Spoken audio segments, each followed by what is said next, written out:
Welcome back, everybody, to Monster Energy Supercross 25 Career Mode. Today, we are moving into the middle part of our 250 East Championship fight. Still riding for the Honda HRC Progressive team, and second in the championship. We're actually a little bit further than the middle portion because we've done 5 rounds so far. So rounds, we'll probably do 6 and 7 today. I guess that is still the middle-ish.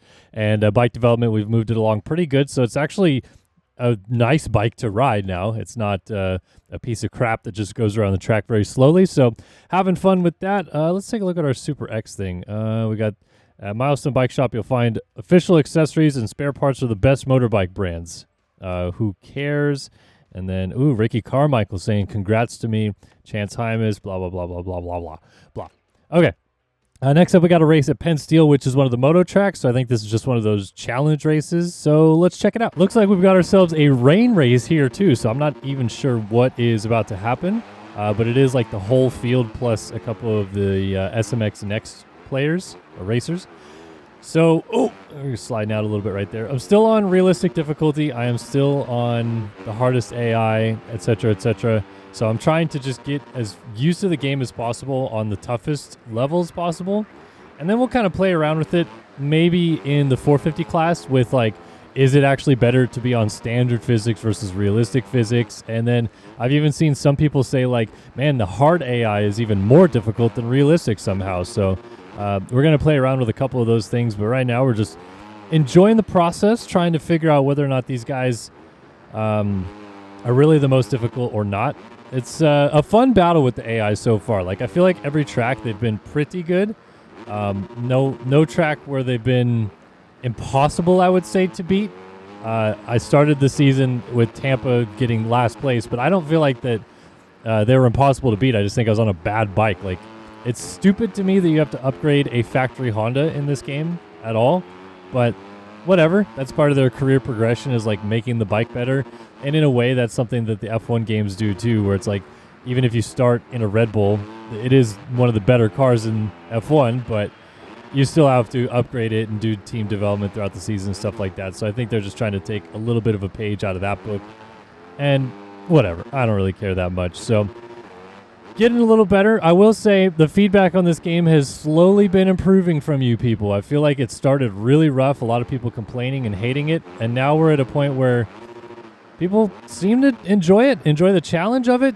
I don't know how I feel about the career mode yet because I don't think I've played enough of it, but it's not as in-depth as it has been in the past. There's not as much stuff going on. Like, it has these little races for outdoors, which seem to mean nothing towards the grand scheme of it. Like, this would not happen in a real Supercross season. I still think it'd be better of them to just once, if they're going to keep making these games, come out to one of the like compounds that these guys train Supercross at, whether the Baker's Factory or the Sandbox or the Dog Pound or Star Racing's Goat Farm facility, like any of those places, and just see what a week looks like for them, and somehow find a way to incorporate that stuff into the career mode aspect of it. Because to me, I feel like just doing repetitive races is kind of dumb, and in a way, I guess like doing trainings and stuff would get repetitive as well.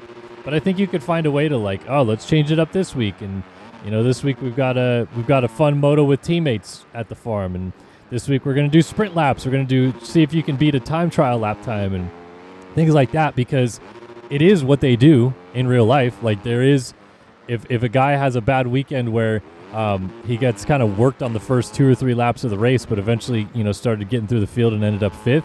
Yeah, man, they go back and work on sprints the next week. So they, I think, could find a way to like almost incorporate that into this whole career mode process and make it even that much more like in depth and realistic to what actually happens with Supercross in real life. But I'm not opposed to the natty tracks. Like, the natty tracks are cool. I think that they're actually good tracks to have for online play, which I know a lot of people have been complaining about. I've dove into a little bit of it, not enough to give like a hard opinion on it yet of whether it's good or bad, but I know a lot of people are saying matchmaking kind of sucks and it's laggy at times too. But the few times I've played, like, it has not been too laggy. It's just been hard to find games and then not like get booted all the time from them and stuff. So yeah, we'll test some of that stuff out. But yeah, I think like these types of tracks are really cool for just online racing, playing with your friends and stuff like that. I don't think that they're really worth it having it in the career mode, but I get it. Like, they spent all the time and effort to make the tracks. They should probably try to find a way to use them somehow, some way. So yeah, let's go ahead and try to finish up this race and move on to the actual element of the game, which of course is Supercross. Final lap here is turning into quite a battle. I feel like the ruts that have formed on the track, because obviously they're pre-made ruts, for some reason the AI not as good in them as I'm able to get through them. So I just went from 8th to 5th on this lap alone, and now we're in 4th, passing Jalik Swole. There's a chance we could still win this race, and I feel like it is down to just like getting through those ruts a little bit cleaner, to be honest with you. So we're going to try to wrap this thing up and maybe get a last lap pass done on RJ Hampshire. We're going to sneak over the top right there, get to this inside rut right here. Not that far off in the grand scheme of things on this final lap. And Hampshire way out there, not getting a good run down this hill. We'll scrub. And I know that they're not very good through here, again, because they kind of don't follow where the track should or could go, which is right through here. And bam, just like that, to the inside rut here. Oh, a little push out in the rut, though. He's going to try to fight back. Oh, man, how did he scrub that so good? Oh, it's going to be a drag race. And we were able to come through and get the job done. Look at that. Nice win. On to Philadelphia for the showdown, as we are off and running here in Lincoln Financial Field. And I'm actually kind of curious because the last time I did a showdown, it did not go very well. What in the world? Where are those tough block placements? That was kind of insane where those were placed in the corner. But yeah, so we're going to try to see if we can do a little bit better in the showdown. This is one of the 7 tracks that have not been updated yet, 8 tracks that have not been updated yet in the game. So it is still based off of the blueprint layout that they built this off of. And you can see it is very rough. They have not got a lot of things right with the scaling of the jumps and stuff. But this is back when they didn't really understand what it was supposed to look like. So again, take it with a grain of salt. All right, let's see if we can figure out a way to make some passes. We got Hayden Deegan, Chance Hymas, Tom Vial, all up here battling with us. So it's a good fight so far. 4 minutes to go. Hymas and Vial kind of running away from me a little bit here. A little bit of a cross up on the tunnel. The rear end sliding out. Oh, Deegan trying to get up here and make a pass. We're in 4th gear. That is not ideal. Need to shift down a little bit more often. So used to shifting through the gears now since we did a motocross race. And then we go double and then triple. Step on, step off, double. Very boring. But we're not losing touch yet with Hymas and Vial. They are still right in front of us. And as soon as these ruts come into play, I feel like that's when we can really start to shine through. I want to quad that so bad. I guess it's not possible. Look at how tight on the inside line those guys are going. And that inside rut before the finish is going to build up too. So as soon as the ruts come in, I guess that's where I'm going to shine through, because on these opening laps when the track is fast and flat, everyone's doing kind of the same speed. Back into 4th gear again by mistake. Oh no, we just went off the berm. Dang it. So the frustrating part about this game is it's super hard to land and like turn effectively. Like, it really just doesn't work in this game. You have to land straight, then turn. And sometimes you can land a little bit sideways and it kind of initiates a turn, but it's not ever a very good turn.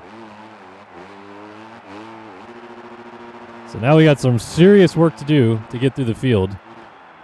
Not a good situation. This is exactly what happened in the last showdown, I feel like. Got off to a good start and then crashed.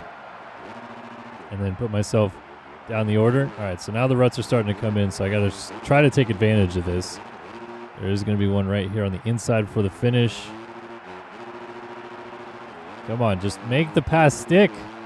Just been battling Dylan Schwartz for like 3 straightaways here. Just block past him and move on with my life. Oh my gosh, that was a dumb crash. It's finally making some inroads on these guys, and then I crashed, and now we're back to this battle for basically last place. I feel like one thing that doesn't happen in this game enough is the AI making mistakes. Like, this is still an insane freight train deep in the field with really good riders and like no gaps being established like that. I know that they have this neural AI thing and it's supposed to like train the AI to like really adapt to the track and the lines and stuff, but it should be so much better about like giving slight advantages to some riders and then making it so some riders are not as good and so on and so forth. Oh my gosh. Oh my gosh. Come on. Go, go, go, go, go, go.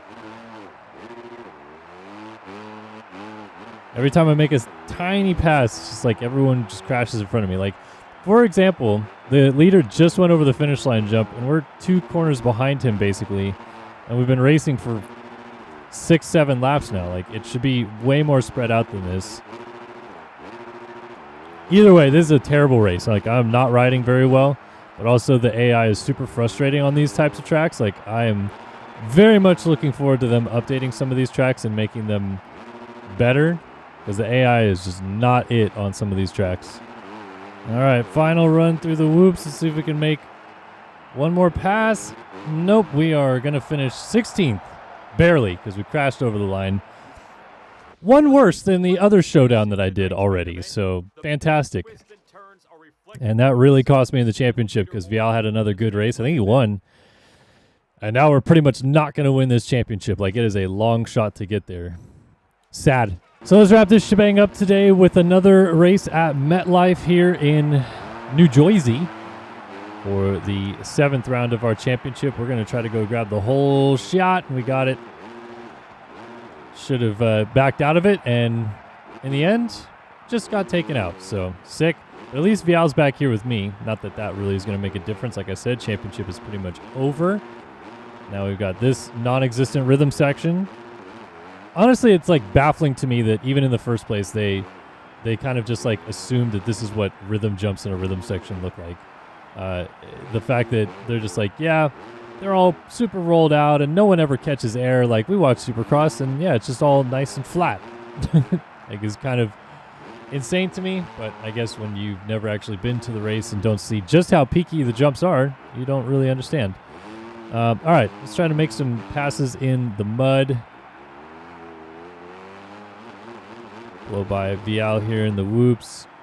Block past Pierce Brown, who is my rival right now, beat me last week. And since I have played this track before, I at least know a little bit about where I'm going, and it seems like it is helping immensely.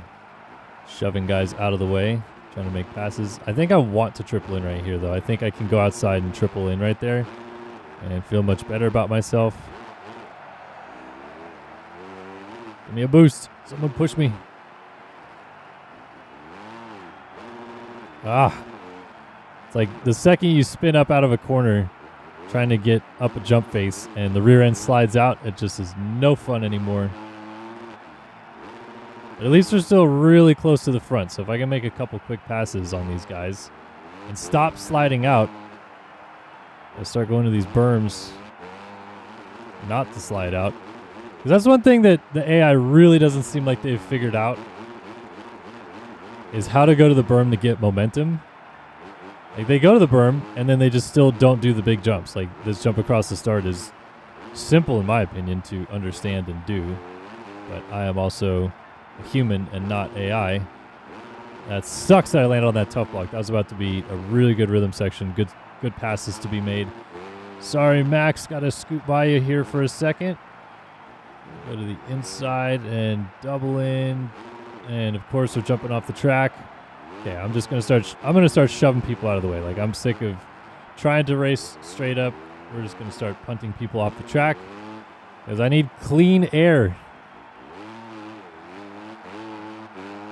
Like, I'm so good through these sections right here. But now that the inside ruts are starting to develop, so the AI is going to start using them to somehow rip inside ruts faster than going to a berm, which is how real Supercross works. Going to an actual berm to get momentum built up instead of just hitting some non-existent flat inside rut. There we go. Triple in, double, double. Sets up for a nice double into the corner right here. Make that pass on Hammaker. Hook the inside right here. That way we can double in. Hook the inside right here. And not get it very cleanly. But the track is like really short here, and I was trying to get that inside right before the finish and missed it. So Hammaker gets me back. We got tough blocks on the track now.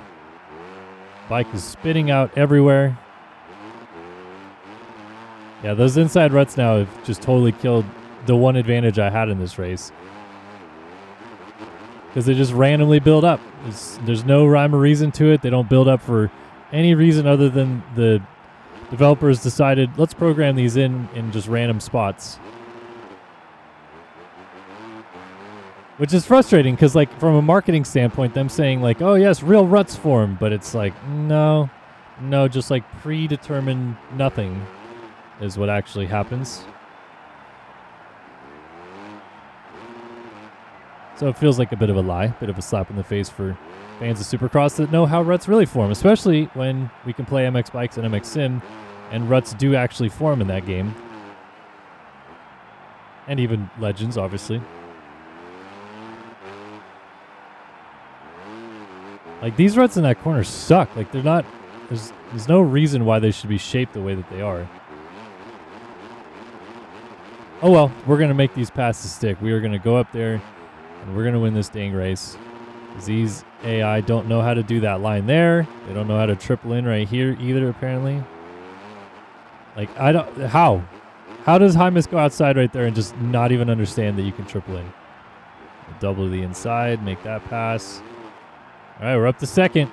Can we come all the way back and win this race? And honestly, with where Vial was early in the race, if he's still back there and we win this race, that is going to be a huge boost in this potential championship fight. But we got to go past my guy, Casey Cochran, to get the job done.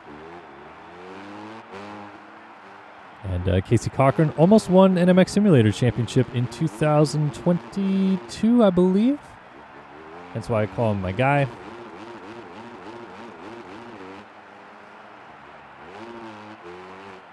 All right, got this line. Now if we can go outside here and triple, he's going to go out there too, but he does not triple out of this corner for some reason. Oh, no, we jumped off the track at the worst possible time. Oh, wait, we karate together. Double to the inside right here. Swing out wide, Casey, swing out wide. Oh, they're just going to block past him anyway. Look at that. Beauty. Kick, save, and a beauty. Hook the inside right here. Step onto the table, step off.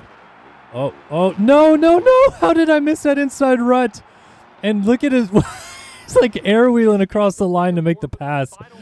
Insane. Sad last lap pass, and really blew it right there. I could have gained 3 more crucial points and only been 10 back of Vial. But honestly, I feel like I'm back in this. And now Cochran has a win. He's in this as well. This is turning into an interesting title fight with 2 rounds to go. All right, so that will wrap up another episode here of our career mode in Monster Energy Supercross 25. If you guys have any questions, comments, or concerns, hit us up in the section below this video, and we're happy to answer anything you guys have for us today. But thanks for tuning in. Hopefully you guys enjoyed this one, and we'll see you guys in the next one. So long for now. If you liked that video, be sure to subscribe to the channel for much more motocross gaming content.